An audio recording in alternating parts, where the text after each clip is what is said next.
Tapi sekali lagi ini soal yang serius karena masyarakat sipil tetap menduga bahwa Presiden Prabowo masih menyimpan taktik atau strategi atau apapun penamaan itu tentang relasi beliau dengan Presiden Jokowi. Walaupun tetap di dalam pembicaraan para jurnalis, Prabowo konsisten mengatakan bahwa banyak hal yang bagus dari presiden sebelumnya, bahkan dari Bung Karno, Habibie, Pak Harto, Ibu Megawati, segala macam itu.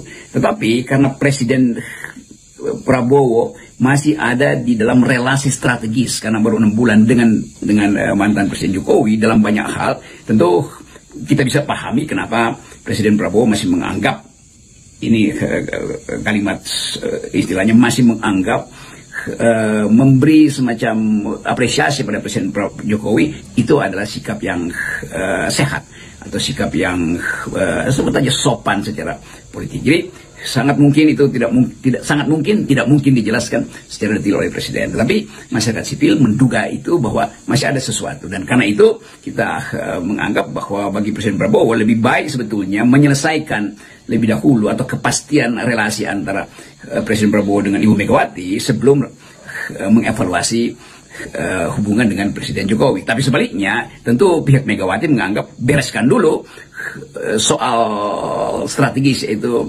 retaknya hubungan PDIP dengan Jokowi, baru bisa bicara tentang hubungan antara Prabowo dan Ibu Mega. Nah, ini sebetulnya yang saya kira dalam 1-2 hari ini akan mulai diraba dengan baik oleh Presiden Prabowo, bagaimana proksi antara pemerintahan Prabowo hari ini dengan Ibu Mega, dan sebaliknya bagaimana penerimaan Ibu Mega terhadap fakta-fakta yang disebut aja berseliweran di dalam media sosial, terutama yang masih di-upload. Ini saya pun mau cari kalimat, harus hati-hati, yang diviralkan oleh netizen, yaitu soal Gibran yang tetap dianggap sesuatu yang bakal jadi faktor strategis suksesi 2029. Jadi jujur, netizen tetap menunggu keterangan itu. Mungkin akan ada keterangan berikutnya.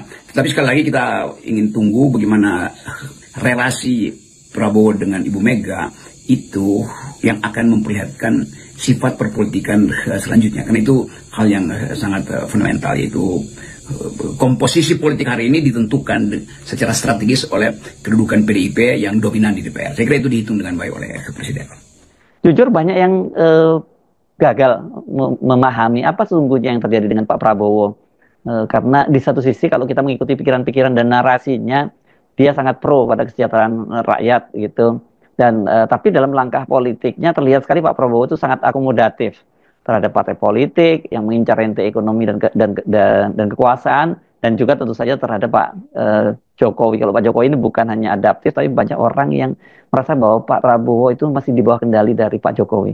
Pada akhirnya inti dari politik adalah ketepatan mengucapkan prinsip dan kecepatan untuk menghidupkan harapan. Jadi ada prinsip dan ada harapan, itulah politik. Dan itu kita sebut sebagai politik ideologi. Dan saya menganggap bahwa Presiden Prabowo sedang menyusun semacam basis ideologi untuk mengikat semua gagasan dia, itu dari soal makan siang gratis, soal koperasi, soal tentara, dan terakhir tentu posisi Indonesia di dalam kepentingan ekonomi global. Dan itu yang akan menentukan secara komprehensif apresiasi publik atau deapresiasi terhadap politik Prabowo. Jadi sekali lagi akan ada tuntutan bahwa Presiden Prabowo harus menurunkan paradigmanya menjadi pikiran-pikiran ideologis. Dan saya kira itu bagus supaya partai-partai mulai untuk membedakan antara satu tukar tambah pragmatis dan posisi ideologis. Pragmatisme adalah hal yang biasa dalam politik, tetapi posisi ideologis harus jelas. Dan itu yang harusnya kita tagih dari Presiden Prabowo, supaya ada ketegasan sikap ideologis terhadap isu-isu, terhadap semua hal yang hendak dilakukan sampai dengan 2009, ya, minimal sampai 2009 tuh. Jadi sekali lagi banyak hal yang sebetulnya dijanjikan oleh Presiden Prabowo melalui deregulasi, tapi bukan liberalisasi itu.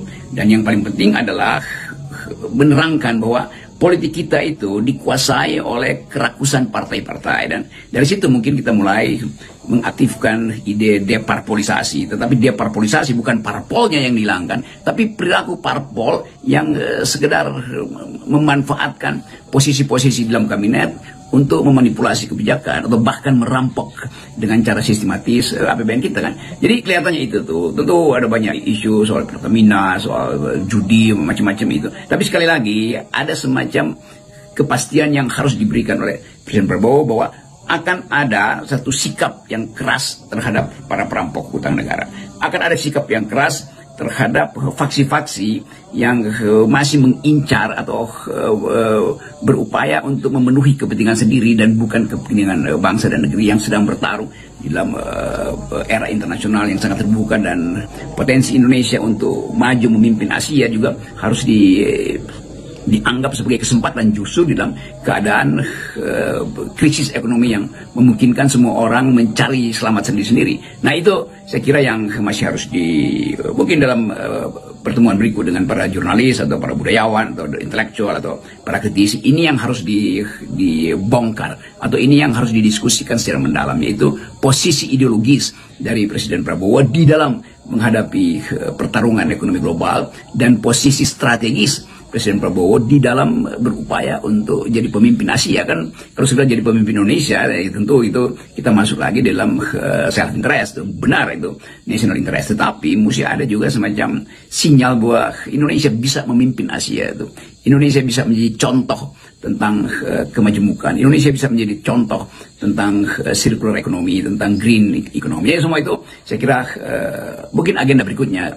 Kalau Presiden menganggap bahwa pertemuan dengan jurnalis itu bisa diperluas menjadi pertemuan dengan pemimpin mahasiswa, OKP, tapi dengan pengkondisian yang matang, bahwa yang akan didiskusikan adalah soal-soal yang sifatnya ideologi, soal-soal yang sifatnya akademis. Dari keketatan berpikir metodologis itu pasti berbeda dengan kenakalan bertanya secara jurnalis kan, itu soal. Jadi bagus kalau Presiden Prabowo memulai tradisi untuk membuka percakapan strategis dengan basis argumentasi akademis, dan itu yang memungkinkan beliau paham apa yang dirasakan rakyat dan tahu apa keinginan rakyat. Tapi sekali lagi ini soal yang serius, karena masyarakat sipil tetap menduga bahwa Presiden Prabowo masih menyimpan taktik atau strategi atau apapun penamaan itu tentang relasi beliau dengan Presiden Jokowi. Walaupun tetap di dalam pembicaraan para jurnalis, Prabowo konsisten mengatakan bahwa banyak hal yang bagus dari presiden sebelumnya, bahkan dari Bung Karno,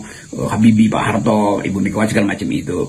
Tetapi karena Presiden Prabowo masih ada di dalam relasi strategis karena baru 6 bulan dengan mantan Presiden Jokowi dalam banyak hal, tentu kita bisa pahami kenapa Presiden Prabowo masih menganggap ini kalimat istilahnya masih menganggap memberi semacam apresiasi pada Presiden Jokowi itu adalah sikap yang sehat atau sikap yang sebut aja sopan secara politik. Jadi sangat mungkin itu tidak mungkin dijelaskan secara detail oleh Presiden. Tetapi masyarakat sipil menduga itu bahwa